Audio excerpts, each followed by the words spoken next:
Hello there, Scorpio sign. Welcome to your monthly reading. So this reading is for the month of October. Scorpio, Sun, Moon, Rising, Venus. Teka, lalapitan kasi malakas na yung ulan. So Scorpio, hindi lahat ng Scorpio maka-resonate sa reading na to. So takes what resonates and leave the rest. Cross watchers, pwedeng kayo to at hindi sila Scorpio sign. So put yourself in a situation kung saan kayo naka-resonate, Scorpio. Scorpio, if hindi kayo naka-resonate sa reading na to, please do check your other placements, your Sun, your Moon, your Rising, your Venus sign, dahil pwedeng doon kayo maka-resonate at hindi dito. Okay, Scorpio? Scorpio, love reading for the month of October.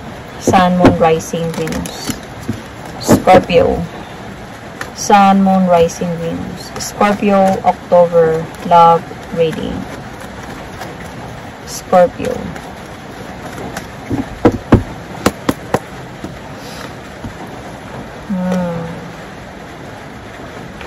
Scorpio.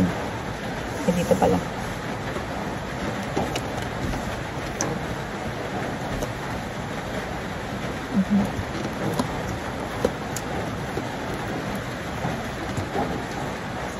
Scorpio. So, where you are right now. As a point ka ngayon ng buhay mo na parang nagiging matapang ka na, Scorpio. Parang nagiging brave ka at hindi ka na natatakot to cut off a situation in your life dahil hindi to deserve sa'yo. So, feeling ko nagkaroon talaga dito ng gulo sa relationship ninyo. Naghiwalay kayo nito ng parang may gulo talaga, may away talaga na nangyari. Because this is already the 5 of Swords and the 5 of Wands. So, may arguments, may gulo. Kumbaga, kung hindi pa nga to sa LDR, sakitan talaga na nangyari dito, physically, emotionally, or mentally. Na damage talaga dito sa part mo, sa inyo. Kasi parang gulo talaga to.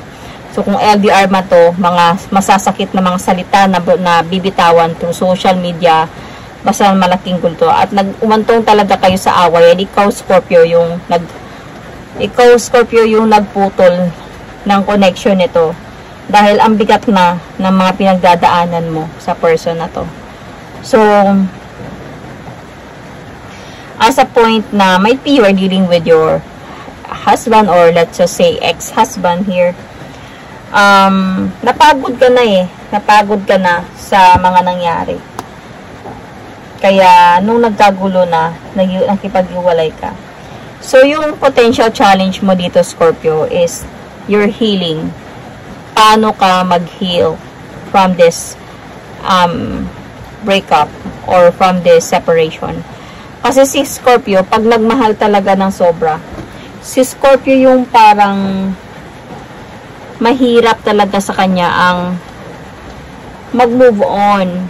Lalo na pag mahal ni Scorpio yung tao. So, kaya ito yung parang nagiging potential challenge mo dito, Scorpio. Paano ako makapag-move on? Paano ako makapag-start ng healing? Kung galit pa ako, if I want revenge. So, I think you really want revenge here kasi grabe yung away na nangyari sa inyo ng person na to. Galit ka. So, hindi ka talaga mag-heal kung galit ka sa person na to. Hindi ka mag-heal kung nagpaplano kang mag-revenge sa person na to. About what he did to you.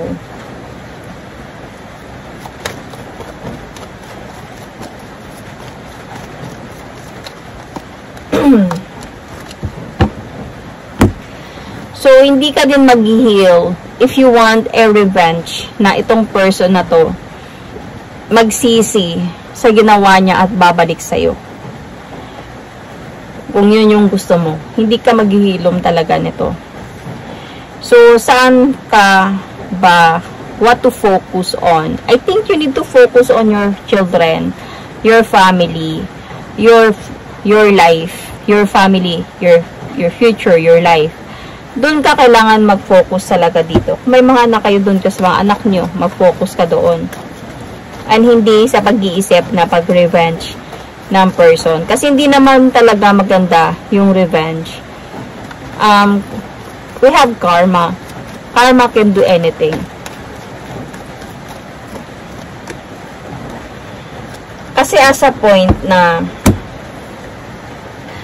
feeling ko, parang feeling mo natatrap ka in a way sa mga nangyayari ngayon.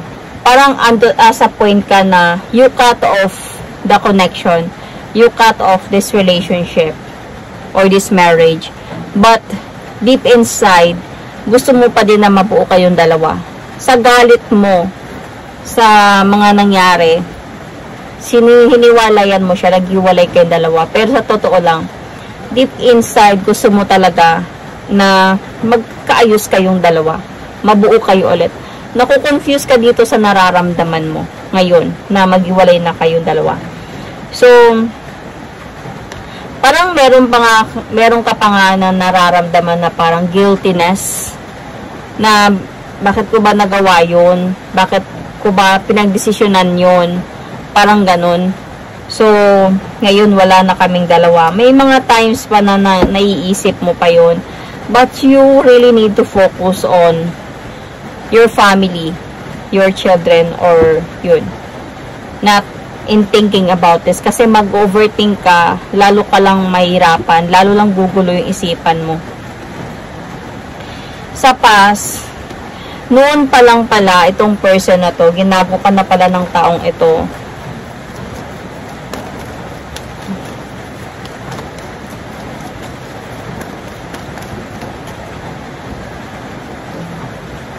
Meron na ako nakita ditong third party. Pag pinaniwala ka niya sa madaming bagay na hindi na totoo. See? This person lie to you. This person, meron na kasi noon pa lang, meron ng mga jealous na nangyayari. Jealousy and parang possessiveness, controlling na nangyayari dito sa relasyon ninyo before. And meron na din kayo siguro na experience din na nasaktan ka sa mga ginawa niya, sa mga nangyari. Pero as a point na itong person na to, bumabalik pa din siya sa'yo. Feeling ko, Scorpio, pinapatawad mo to ng ilang beses itong person na to. Despite sa mga ginagawa niya sa'yo. Dumating na kayo sa point na on and off, nagiwalay, nagkabalikan, bumabalik sa'yo, tinatanggap mo. So, parang habang tumatagal, parang nagiging imbalance na siya. And parang habang tumatagal, parang hindi mo na na-appreciate itong pagsasama na ganito. And until sa point na nga, na nag-away ulit kayo ng malaki. And dito ka na, nag-decide na ayaw na. So, your strength here is still that person to offer you a second chance or a new beginning. So, parang naniniwala ka pa din na itong person na to is babalik pa din siya sa akin. Mag-o-offer pa din to siya ng new beginning. Aayusin niya pa rin to ulit. Gaya ng dati, Scorpio. Kasi ganun naman yung nangyayari sa inyo dati eh. So, this is your strength here. Na alam mong babalik pa din to. Kasi dati nangyari na to sa amin. And alam kong babalik pa din to siya.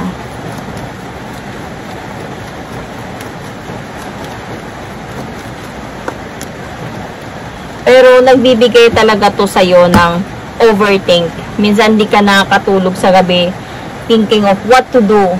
What revenge should I do para magsisi siya talaga at bumalik siya sa akin at pagsisiyan niya lahat ng ginawa niya. Para kumbaga sa point na gusto mo ng justice about what this person did to you. Gusto mo maramdaman niya na yung galit mo, yung pain mo, at gusto mo that this person will beg you to say sorry, hihingi ng sorry sa'yo at bumalik sa'yo. Yun yung gusto mo. Yun yung nararamdaman ko talaga, Scorpio, na gusto mo mangyari dito. But you are thinking, what should I do? Anong plano ang gagawin ko para mangyari to? Or should I just move forward, have my freedom, focus on my goals, focus on my children or something like that? So in the near future, Scorpio, mamimiss mo tong person na to. I think mamimiss niyo yung isa't isa dito, Scorpio, in the near future.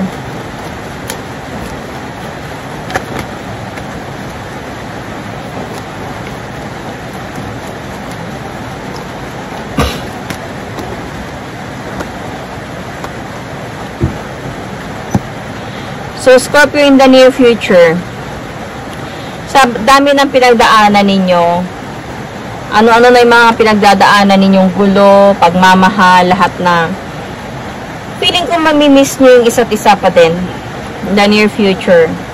So, there is a possibility na gugulo ka pa din sa isipan ng person na to. Ganun ka din sa kanya. So, maguguluhan pa rin sa kakaisip.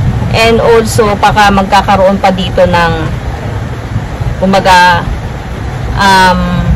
wanting to save the marriage or the relationship again. So, para may nakikita ko dito na sa paghiwalayan na meron kayo, may nakikita ko dito on your part na part of you really want na ng freedom sa buhay, to move forward, to focus on your goal. Ang problema lang dito, part ng puso mo nasasaktan at gustong mag-revenge in a way, ipakita sa kanya na mali siya, ipakita sa kanya na pagsisihan niya talagang lahat ng ginawa niya. So, siguro saka mangyari yun, saka ka mag-move forward. So, the suggested approach here, Sagittarius, Scorpio, pasensya na, umuulan, is tantananan.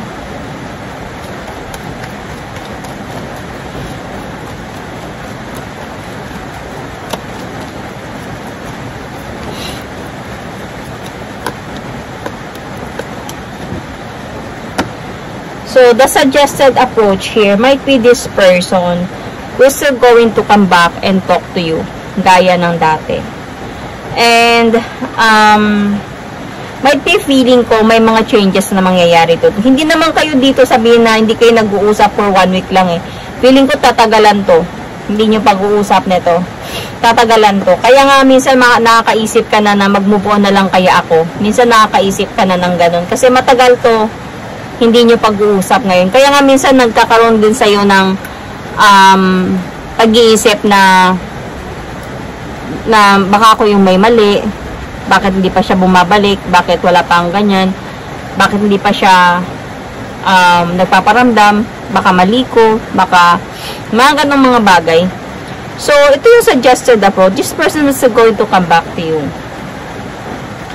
Eh, hindi pa naman siya dito na give up talaga. Kumbaga, hindi pa siya totally nag-let go. Dumating siya sa point talaga na should I let go na talaga kay Scorpio or should I still hold on? And maybe nag-hold on pa siya kaya bumabalik siya. And siguro dahil kung married kayong dalawa, dahil married kayong dalawa. Or might be this person o dahil sa matagal na kayong dami niyo ng pinagdaanan because of that. Kasi babalik siya eh para mabalik yung harmony ng pagmamahalan ninyo ulit at makipag-ayos sa'yo ulit. So, para sa kanya, I think alam mo din yun. Kasi nga, nangyayari na to sa inyo dati pa. So, what you need to know here, Scorpio.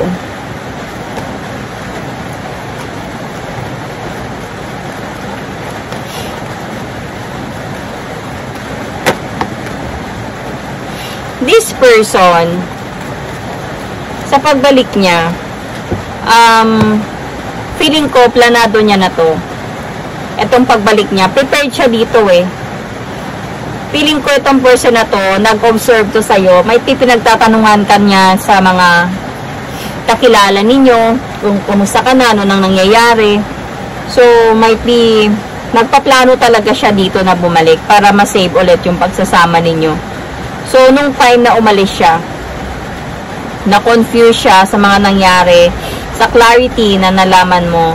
But then, parang what you need to know here is, yung pagbabalik niya dito is totoo. Gusto niya talaga na maayos kayong dalawa. Hindi lang to basta uulitin niya naman yung mga ginawa niya. Parang this time, naging matured enough siya to think that I need to have some changes in my life na. I need to be matured enough this time. At kailangan kong ayusin to. Kailangan ko ng pagbabago. At gusto ko kasama siya sa pagbabagong yun. Or kasama sila. Or kayo. So, what is your hope here is you are hoping na kung meron mang pagpipilian, you're still hoping na ikaw yung pipiliin. Kahit ganito man yung mga nangyayari na you want revenge, galit ka, masama yung loob mo, you are still really hoping na ikaw pa din yung pipiliin. Sa hulit-huli, gusto mo nga yung revenge mo, yung mag-beg siya sa'yo, makaawa siya sa'yo na bumalik sa'yo dahil pagsisiyan niya yung mga ginawa niya. So, mistakes, misunderstood, victim, lost soul. So, dito na nga, may mistakes talaga para sa kanya. Ito mga nangyari, parang para sa kanya, it's a mistake, of course. And, pagsisiyan niya to lahat. Parang this time, gusto niyang ayusin ang lahat ng to. And make me feeling ko, yung mga nangyari din siguro sa inyo before, I think yung biglaan na paghiwalay ninyong dalawa nung nag-away kayo talaga ng away at nakipaghiwalay ka sa kanya, isa din yun sa parang nabigla ka sa ginawa mo. Nabigla ka sa ginawa mo. And because of that, dito din siguro niya na-realize lahat. Hindi ko lang alam kung may realization sa kanya, pero kasi nakikita ko sa kanya dito na parang gusto niya nang ayusin lahat. Gusto niya na this time na pinagplanuhan niya kasi itong pagbabalik niya talaga sa'yo Gusto niya mabalik yung dati. Gusto niya maging masaya kayo ulit. To offer you new beginning. Parang ganun. So, yung fear mo dito is baka meron, kung babalik siya, baka merong na namang iba. O meron pang other option na mangyayari. Na meron pang other na pagpipilian na mangyayari. So, this is your fear here.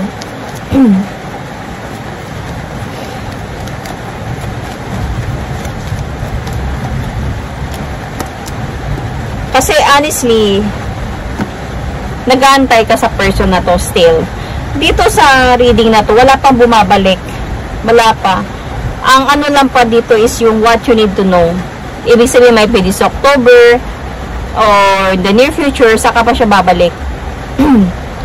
So, napapagod ka na kasi sa pag-aantay sa person na to. Kaya meron kang fear na baka iba yung pinili niya at hindi na ikaw. Baka yung isa na yung pinili niya. Yung karelasyon niya na. But you're still hoping for like, ikaw yung mapipili talaga dito. Mapaanot-ano pa man. So, you really just want some clarities. Kung hindi man talaga ikaw yung napili at iba yung pinili niya, syempre masasaktan ka. Pero, feeling ko kung may ebidensya, magmakita mo, matatanggap mo din yun na magpatuloy ka sa buhay mo, mag-move on ka. Pero you really want a revenge here.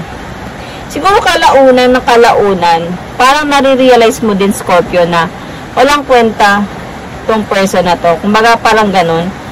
Pero minsan namimimiss mo din siya. Minsan di mo naiintindihan yung emotions mo Minsan gusto mo nang mag-move forward and never look back. Tanggapin na lang. Bahala ka na sa buhay mo. Parang ganyan. Pero minsan namimiss mo din siya. Nasasaktan ka sa ginawa niya. At gusto mong mag-revenge. Na gusto mong magsisi siya at babalik siya sa'yo to beg forgiveness. So, the potential outcome here, let's see. Kasi possible babalik pa to siya sa'yo.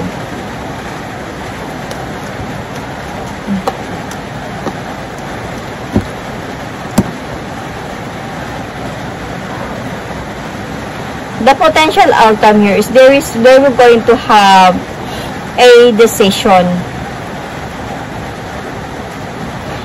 So, feeling ko kasi dito, ikaw, ikaw, Scorpio, babalik to siya sa'yo pag during the time na you are almost na pag-move forward na, pag-move on na. Babalik to siya sa'yo para mabalik yung harmony ng pagmamahalan ninyo, to move forward towards with you. So, during this time, there is a possibility for your side, Scorpio, na mapag-isip-isip kung tatanggapin ko pa ba siya or not anymore.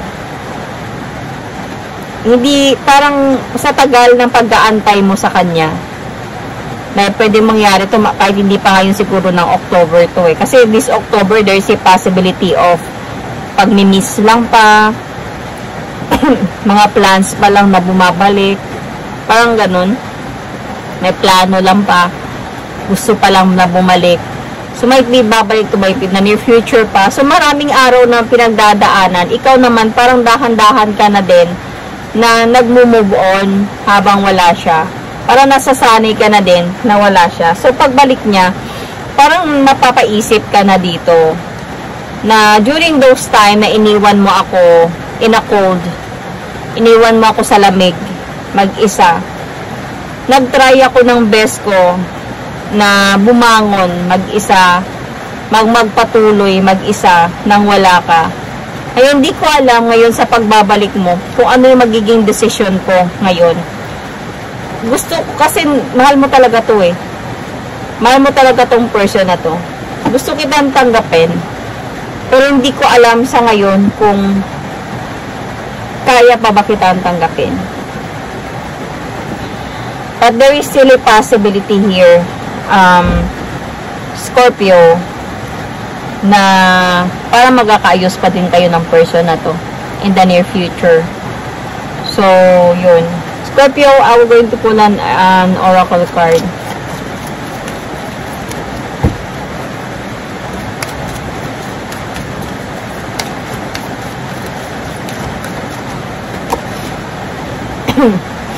Look to your inner strength.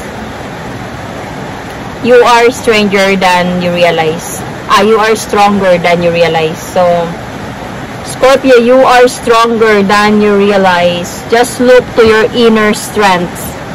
Okay? And decide kung ano yung dapat at dapat na deserve na para sa'yo.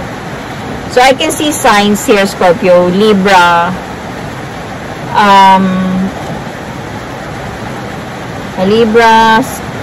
Capricorn, Leo, Gemini, Virgo, Pisces, Taurus,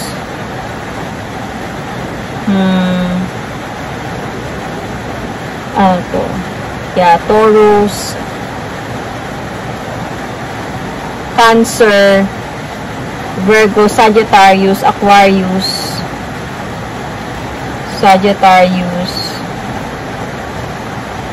Gemini,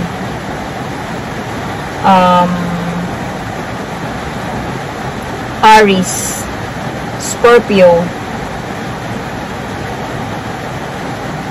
Sun, Moon, Rising, Venus. So, Leo, this is my reading for you. I mean, not Leo, sorry, Scorpio. Scorpio, this is my reading for you for the month of October, Sun, Moon, Rising, Venus. Thank you and God bless.